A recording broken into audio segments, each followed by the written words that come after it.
பல நூற்றாண்டுகளாக செய்ய வேண்டிய ஒரு காரியத்தை ஒரு மனித வாழ்க்கையிலேயே செஞ்சு முடித்த ஒரு மாபெரும் தீர்க்கதரிசி முகமது நபி ஸல்லல்லாஹு அலைஹி வஸல்லம். தாயினுடைய காலிட்ட சொர்க்கம் இருக்குது, பெண்ணோட பெருமை. பக்கத்து வீட்டுக்காரன் பசியோடு இருக்கும்போது நீ புசியாதே, சமூக நல்லிணக்கம். என் மகள் ஃபாத்திமாவை திடீர்ந்தாலும் கையை வெட்டுவேன், பாரபட்சமற்ற நீதி. பெண்களுக்கும் சொத்துல பங்கு உண்டு.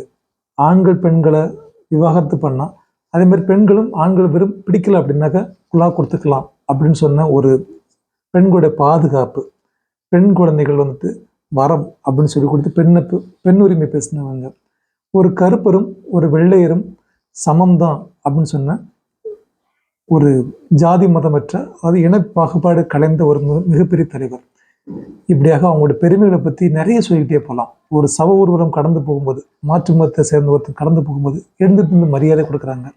இதை மாதிரி எல்லா விஷயத்திலும் ஒரு முன்னுதாரணமாக குடும்பத்தை எப்படி நடத்தணும், இராணுவத்தை எப்படி நடத்தணும், எல்லா விஷயத்திலையும் ஒரு சொந்தமாக ஒரு மெய்காப்பாளர் கூட கிடையாது, ஒரு இராணுவ பலம் கிடையாது, அரண்மனை கிடையாது, எதுவுமே இல்லாமல் ஒரு சாம்ராஜ்யத்தை நிறுவி இன்று வரைக்கும் மக்கள் மனசு ஆட்சி பிரித்து கொடுக்குற ஒரு ஒப்பற்ற தலைவர் முகமது நபி ஸல்லல்லாஹு அலைஹி வஸல்லம். அவங்களுடைய வழியை பின்பற்றி நல்ல மக்களாக ஆகக்கூடிய பாக்கியத்தை இறைவன் உங்களுக்கும் எனக்கு நண்பர்கள் போயிட்டோம். ஆமீன்.